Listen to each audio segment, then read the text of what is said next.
स्वागत है आप सबों का मेरे YouTube channel why you study में। आज मैं जिस टॉपिक के साथ आया हूँ उसका नाम है नरेशन। ग्रामर का बहुत ही इम्पॉर्टेंट टॉपिक है, कुछ लोगों के लिए बहुत ही कठिन लगता है, लेकिन अगर आप मेरे साथ पढ़ेंगे तो मेरा चैलेंज है कि आप सबों को नरेशन काफ़ी अच्छा लगने लगेगा और नरेशन से संबंधित किसी भी क्वेश्चन का जवाब आप आसानी से दे सकेंगे। तो आते हैं टॉपिक पर। हम लोग का टॉपिक है नरेशन। नरेशन से संबंधित 2-4 पॉइंट मैं बताऊंगा जिससे इसके बेसिक्स क्लियर हो जाएंगे आपके।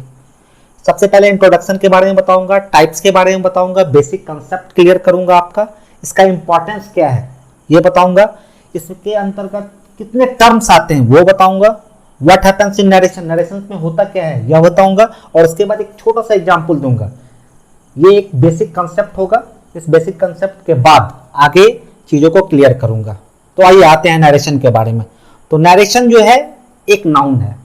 Basically narration is a noun which is derived from word narrate.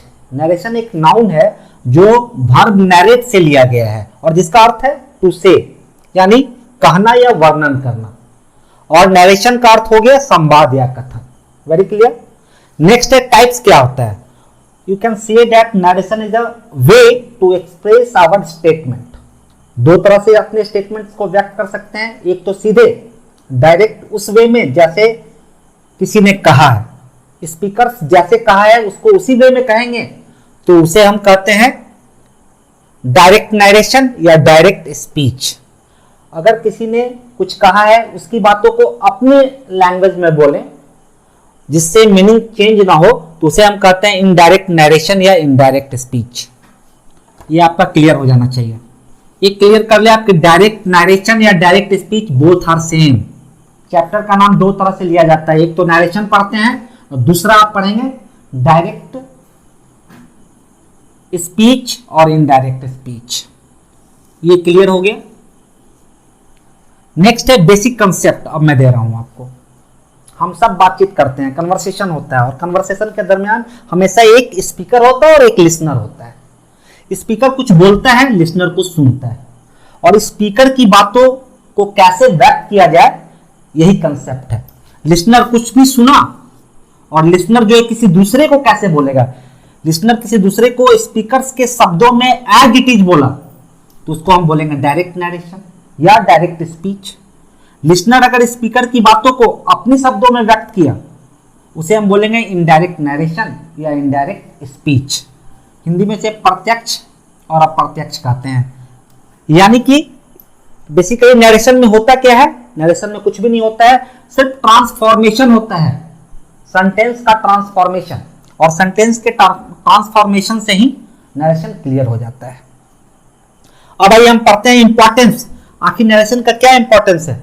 जब भी कोई क्वेश्चन बोले, जब भी कोई क्वेश्चन करे, व्हाट डिड ही से, उसका जवाब आप कैसे देंगे। उसका जवाब आपको इनडायरेक्ट वे में देना होगा।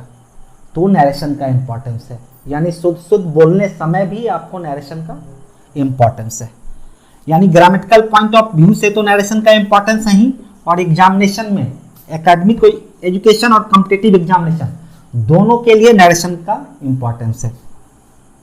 आप किसी भी कॉम्पिटिटिव एग्जाम की तैयारी कर रहे हो तो 5 to 5 क्वेश्चंस आते ही आते हैं। अब आइए टर्म, इसमें कौन कौन से टर्म आते हैं। टर्म आते हैं डायरेक्ट नरेशन और डायरेक्ट स्पीच, जो मैंने पहले ही बताया है, क्लियर है। दूसरा है रिपोर्टिंग क्लॉज, बहुत सारे इसमें आएंगे, रिपोर्टिंग क्लॉज, रिपोर्टेड क्लॉज, तो आप सुन के कई बार चौंकेंगे, चौंकना नहीं है। तीसरा कंजंक्शन, कंजंक्शन आएंगे, टेंस आएंगे, सेंटेंसेज आएंगे, प्रोनाउन आएंगे, एक्सप्रेशन ऑफ टाइम और प्लेस आएंगे, यूनिवर्सल ट्रूथ आएंगे, हैबिचुअल फैक्ट आएंगे और पर्सन आएंगे। ये सारे टर्म आएंगे इसमें, तो आप निश्चिंत रहें। और कुछ चीजों की जानकारी आपको होनी चाहिए।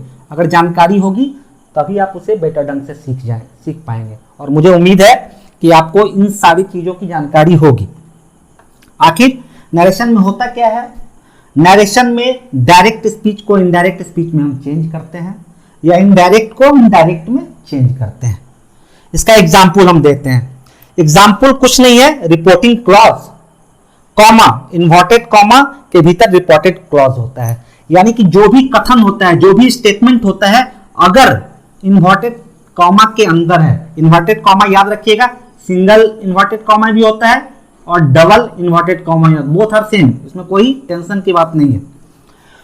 तो रिपोर्टेड क्लॉज क्या होता है, जो एज इट इज किसी ने कहा है, स्पीकर ने कहा है, उस बातों को एज इट इज रखा गया है, इन्वर्टेड कॉमा के अंतर्गत रखा गया है, तो वो रिपोर्टेड क्लॉज का पोर्शन आएगा। और रिपोर्टिंग क्लॉज क्या है, रिपोर्टिंग क्लॉज में जैसे किसी ने कहा कि मैं जाता हूं, राम ने कहा मैं जाता हूं, राम ने कहा, तो राम ने कहा वाला पोर्शन रिपोर्टिंग क्लॉज है, और मैं जाता हूं ये रिपोर्टेड क्लॉज है। यानी कि आप नरेशन का बेसिक थिंग्स आप जान गए। अब मैं एग्जांपल दूंगा और एग्जांपल से सारी चीज क्लियर हो जाएंगे कि रिपोर्टिंग क्लॉज में क्या क्या है।